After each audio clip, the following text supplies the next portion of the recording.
Netflix, you don't need cable. Hop on YouTube, welcome to the hood table, where we chop up local and global events vocally. You don't really wanna miss out on these conversations. Just joke a little, laugh a little, get that wine in your system for your glass a little. Expose current events, talk trash a little. You never know, these opinions might clash a little. They addicted to the content, got them binge watching. You don't like it, then you want to invite and bet your friends watching in the house and your job parking lot before you clock it. They don't want to miss a second of this HG content. Everybody think they got something to say, so it's an open invitation, bring it to the table. But if you come whack, just know we ain't buying in. We gon' probably turn you back and tell you sorry, try again. Yeah, welcome to the hood table. You don't need Netflix, you don't need cable. Yeah, welcome to the hood table. You don't need Netflix, you don't need cable.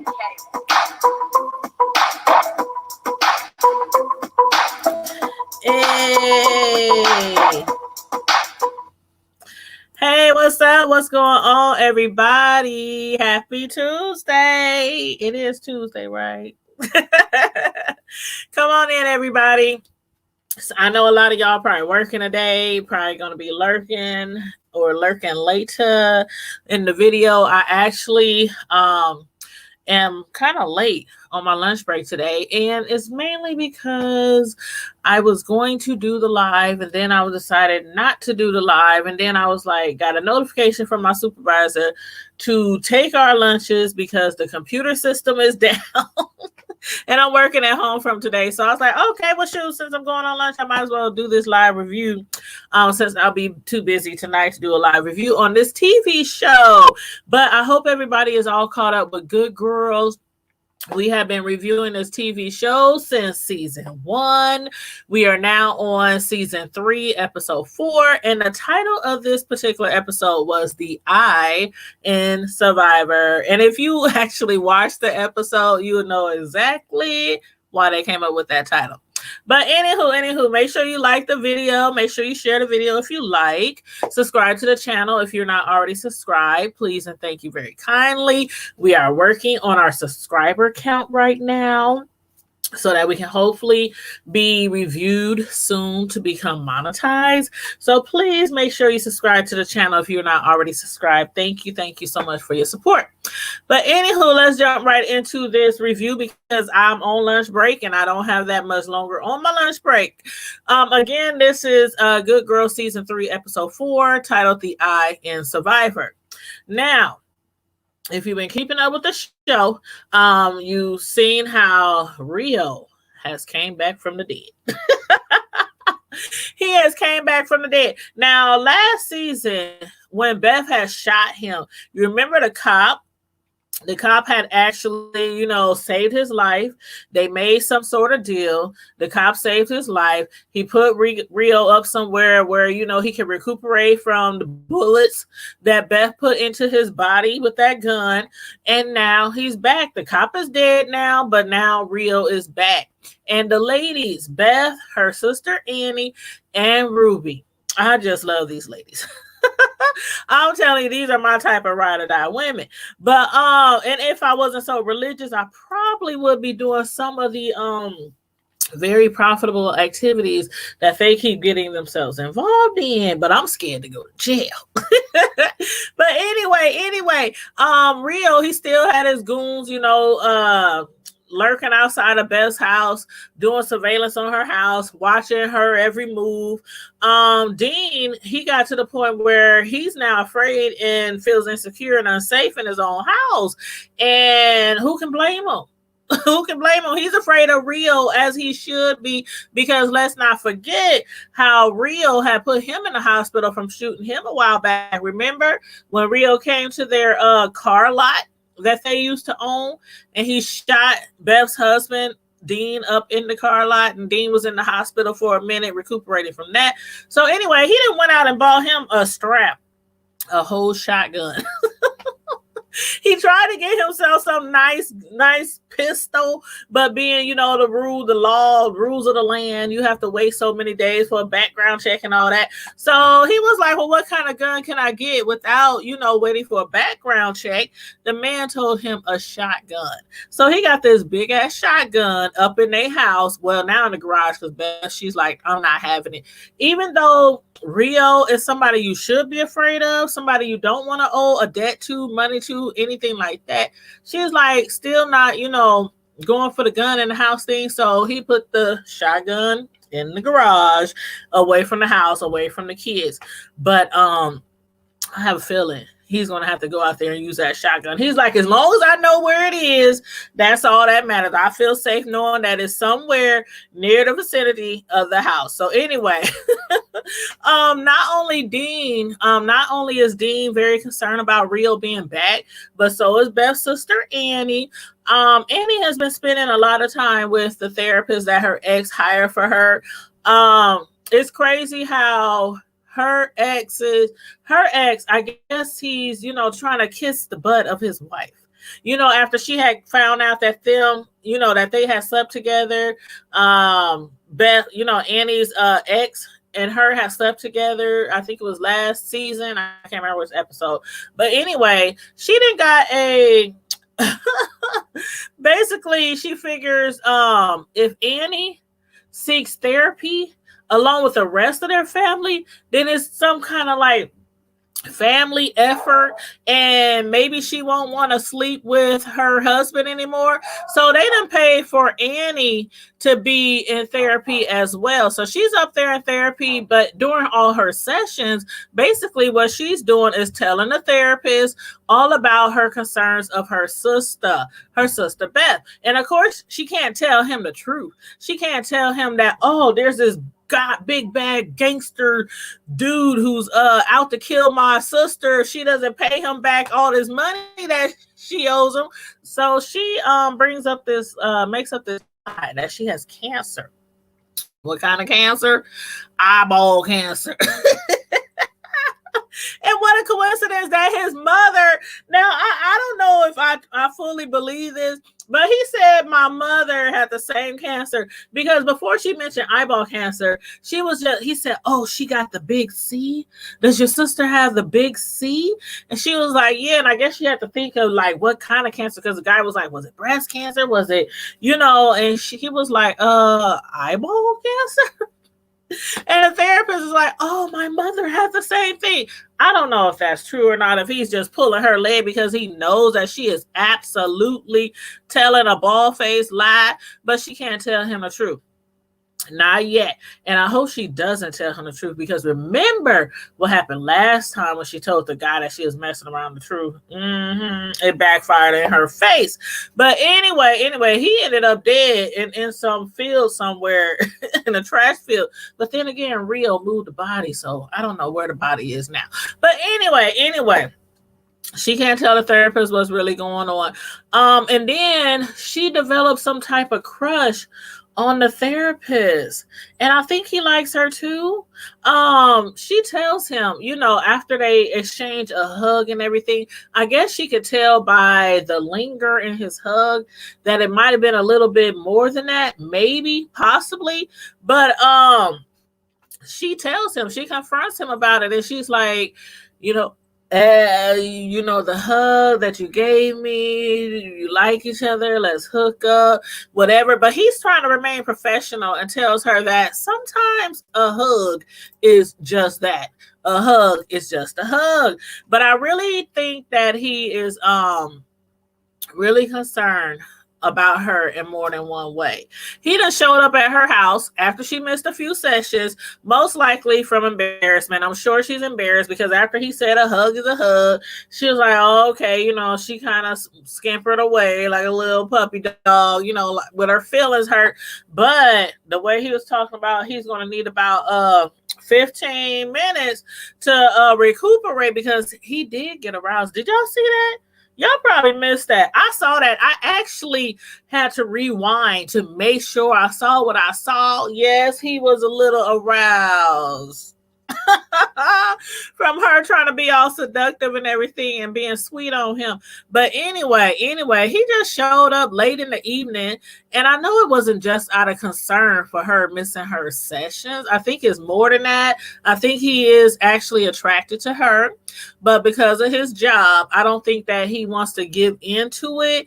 And then not only that, but just to have sex with her like a lot of guys have done in her past. What he realizes just from talking to her and dealing with her ex and her ex's wife, that she is one of those type of women who uses sex with men as a defense mechanism for escaping from what's really going on with her, what's really going on in her real world. But anywho, we're gonna see how that works out, because she told him to leave the house. He walks away, telling her that if she doesn't show up for her sessions, he's going to have to fill her sessions with somebody else. So we're going to see what's going to happen with them next episode. But back to sexy ass Rio. That man, I don't know why, but I think he is just hot. Rio is hot. I think he is so sexy.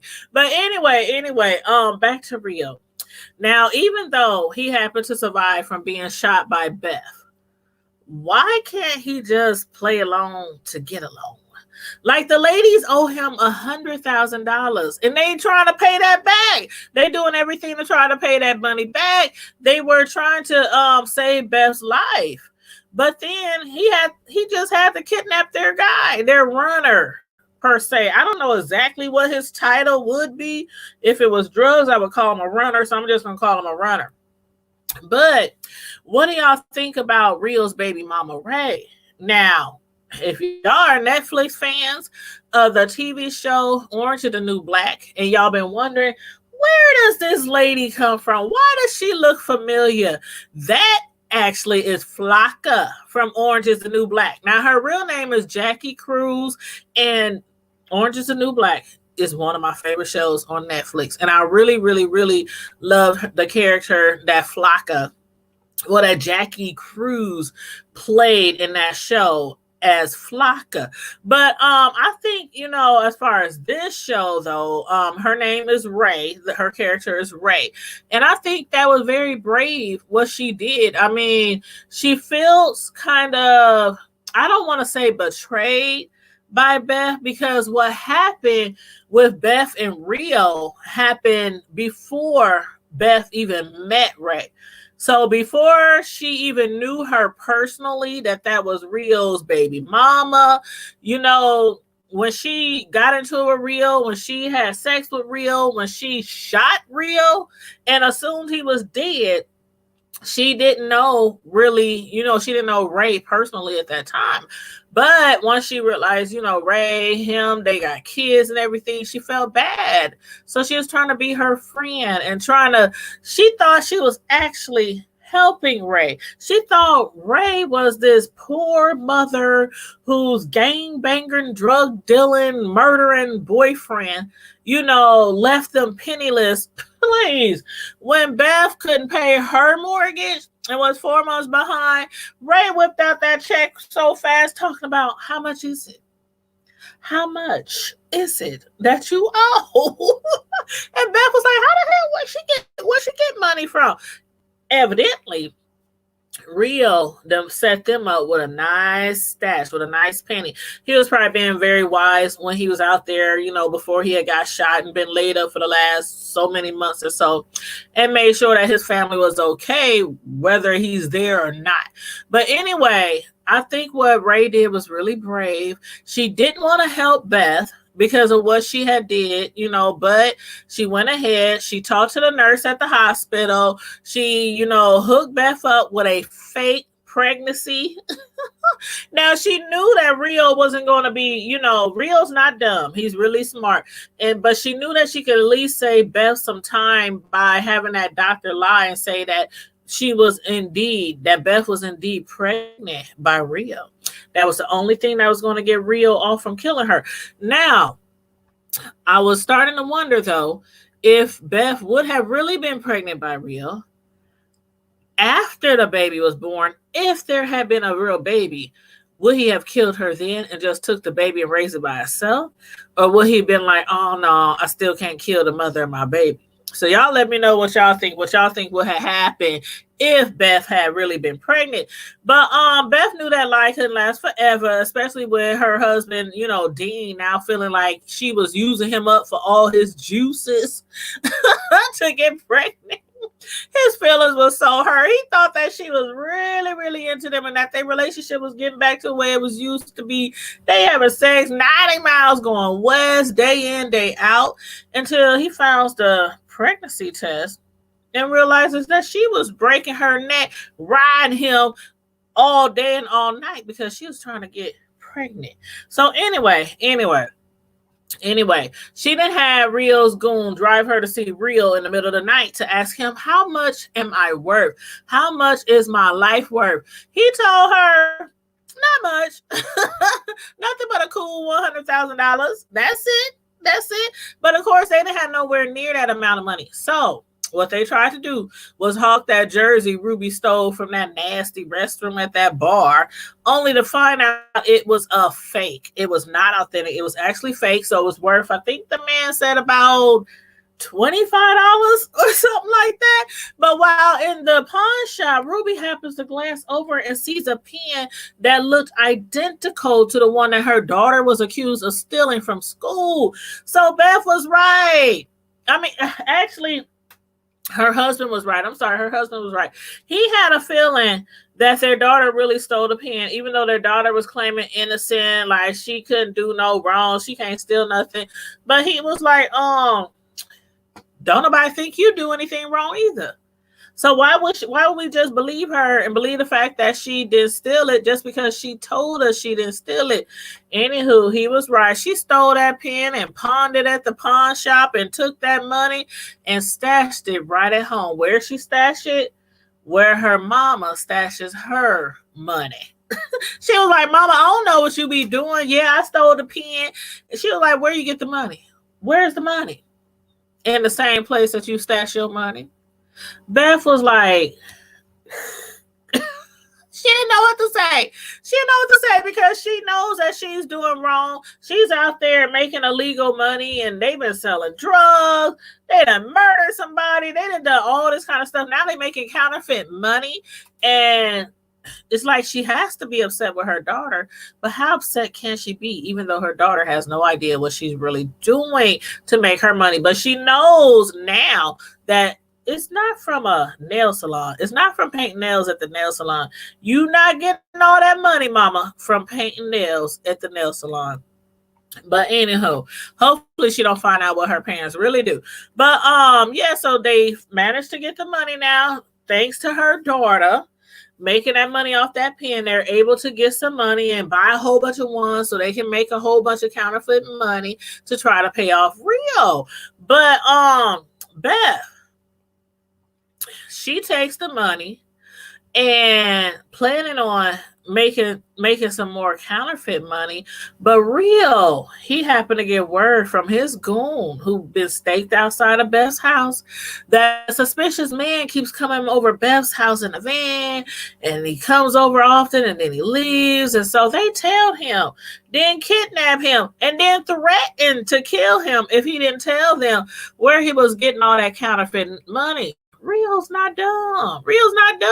Come to find out, Beth's goon was moving in on Rio's territory, and Rio didn't like that one bit. So he threatened to kill him if he didn't tell him where he was getting the counterfeit money. So of course he gave Beth up.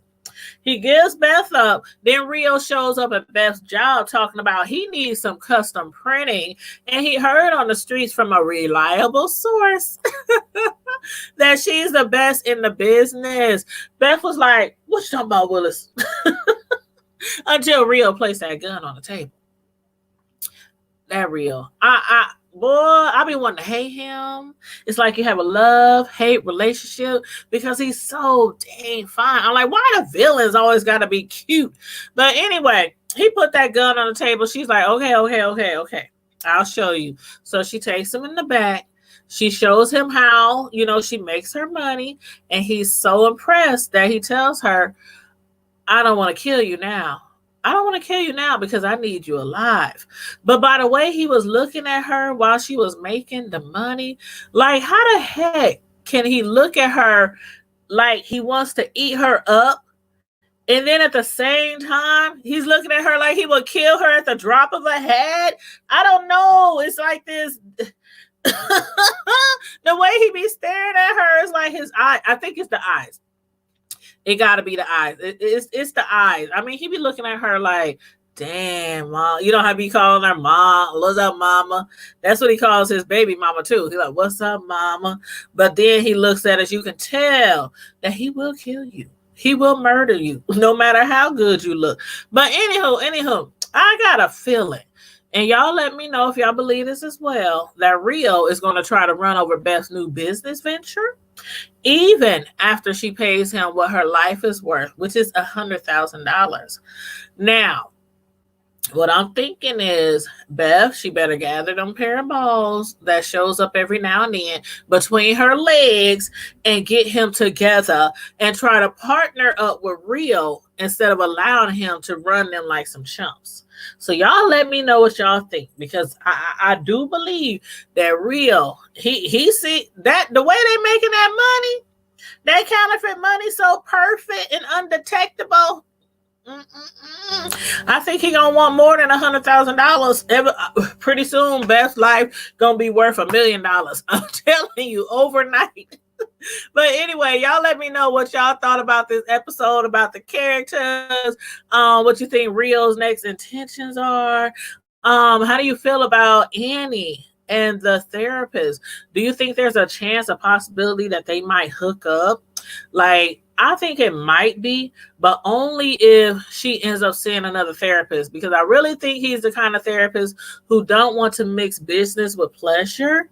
So anywho, y'all let me know what y'all think about that. Make sure you guys hit the like button again, share the video if you like, subscribe to the channel if you like, and I'll probably be live again tomorrow night. I think is it the Have and the Have-Nots? I think it's the Have and the Have-Nots. Yep. I think that came on last night. No, it comes on tonight. So tomorrow night, I'll be reviewing the new episode of the Have and Have-Nots. So make sure you have the notification bell hit so that you can receive all the notifications when I go live. And also this weekend, I'll be doing 2 different interviews. I'm going to have an interview with The Chosen Few, which is a gospel group, a gospel music group from here in Omaha, Nebraska. They're having a pre-concert, pre-CD concert. Yeah, pre-CD concert this Sunday. And so this Saturday, I'm going to be doing an interview with a couple of the members. One of them who I know personally, we used to go to high school together. And then I have another interview Friday night, and then some more TV show reviews. So again, make sure you subscribe to the channel, hit the notification bell so you don't miss any of our reviews, updates, interviews, anything like that. And in the meantime, in between time, Primetime Squad, as usual, and to the Hood Table Squad, stay safe, be blessed, and I'm out. Deuces.